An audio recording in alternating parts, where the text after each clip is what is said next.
So, I filmed and edited this quite some time ago, however I convinced myself not to post it because people would hate it and unsubscribe. However, this is my channel and I'm gonna do what I want. So, without further ado, let me share with you my top 5 sewing goals for this year.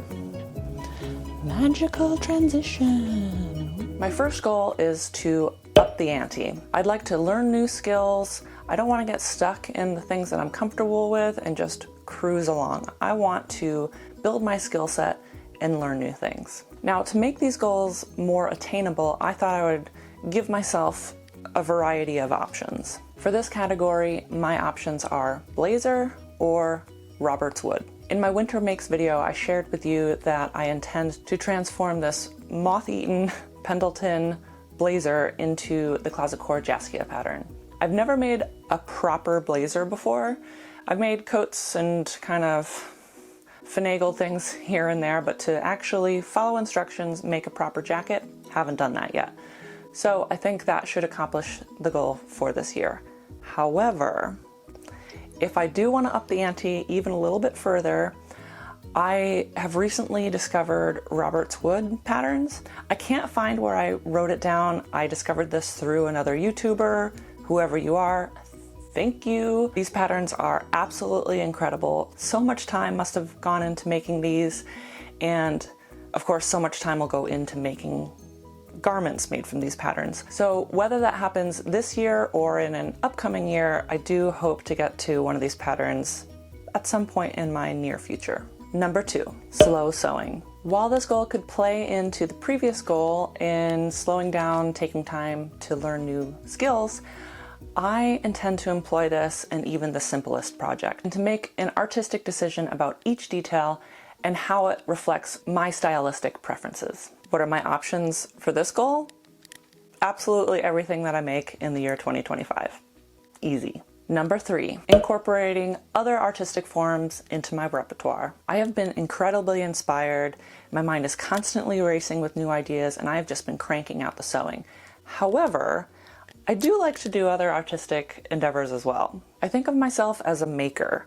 I like to make things with my hands, whether that's a garden, pottery, small house projects. I chose the name Megafly because it's a play on my name, and DIY because it rhymes with Megafly. And of course, because I like to DIY. I like to sew, but I like to find creative expression in other things as well. While sewing is my main love and it's where I hold most of my knowledge, I don't want to lose sight on these other creative outlets. And so what are my options to employ this for the new year? First is knitting.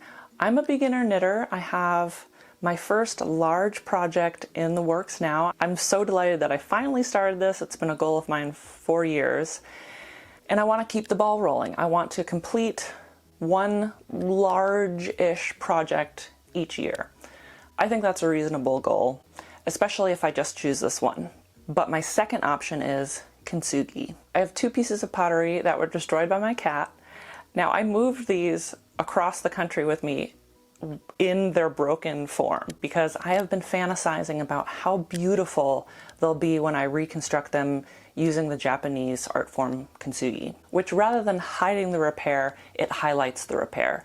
Kintsugi translates to, if I'm correct, to join with gold.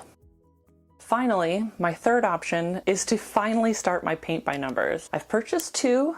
I've mounted one of the 2. Now she is a colorful lady, a popular print I think, but I think it would be very cheerful to finally paint up and mount in my room. The third is what I'm calling the Kitty Lisa. This is of course a play on the Mona Lisa, and the cat that's displayed in the artwork is very, very similar to Chloe. So I think with just a few tiny tweaks, I can transform the Kitty Lisa into the Chloe Lisa. And if painting the checkerboard bookshelf taught me anything, it's that painting is just so relaxing and therapeutic.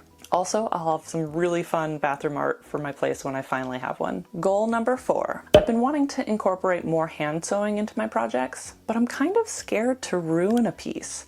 It's one thing to spend hours making a garment and then ruin it in a short amount of time, snipping into it by accident, bad buttonholes, etc. We've all been there.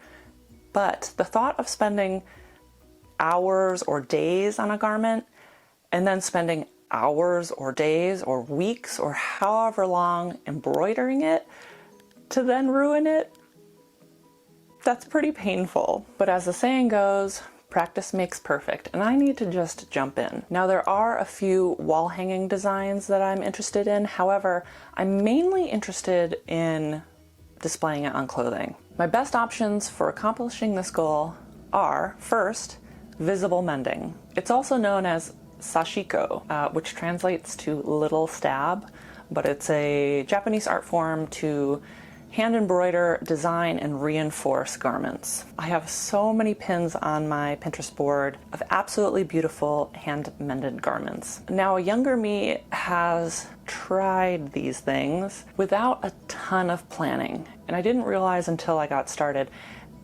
actually how much planning goes into kind of a chaotic look. If you just go for it, it's not going to come out the way that you want. So I need to invest in a few patterns, designs, stencils. This will be a really easy way to incorporate my hand embroidery. The second option, of course, is to embroider flowers and designs and whatnot into my clothes. Now, the Jaskia blazer that I'm making, I do intend to embroider the moth-eaten holes that wind up in the completed garment. As a design element, this is something I planned for.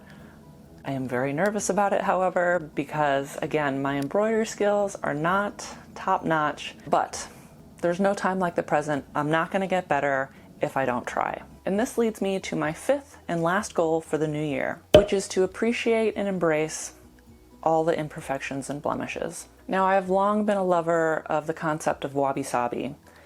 I'm really on a Japanese kick here, but what can I say? They've got some really wonderful art forms and design concepts. Wabi-sabi is a Japanese philosophy that finds beauty in the imperfect, incomplete, and impermanent. And I believe that I do. I love kind of a scrap together look.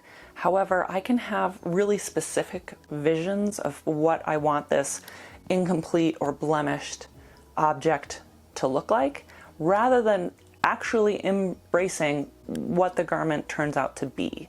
I need to loosen up and embrace all the hard work that went into making something.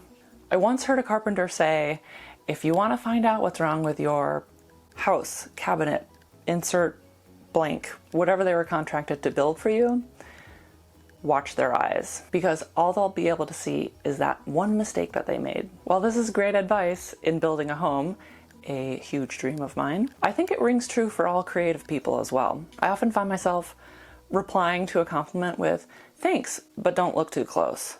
Or just replying with, yeah, but I made a mistake here and here and here and here, rather than just accepting the compliment. No one knows about your mistakes except for you. So what are my options for implementing this into the new year? Well, I think this fifth and final goal is a little less tangible. Instead, it's a constant, conscious practice. I think this is something that comes with age and years of experience. The knowledge of how much love and time and craftsmanship went into something, and how long did it take to get to that level of craftsmanship. I think there's a bit of wisdom to be had there. Or complete ignorance. In my case, I'll be practicing gratitude for the imperfect, impermanent, but hopefully not incomplete. I hope you'll consider subscribing, sticking around, and seeing how I implement these goals. I hope that you all had a wonderful and safe New Year's, and I wish you all the best for 2025. Bye, guys!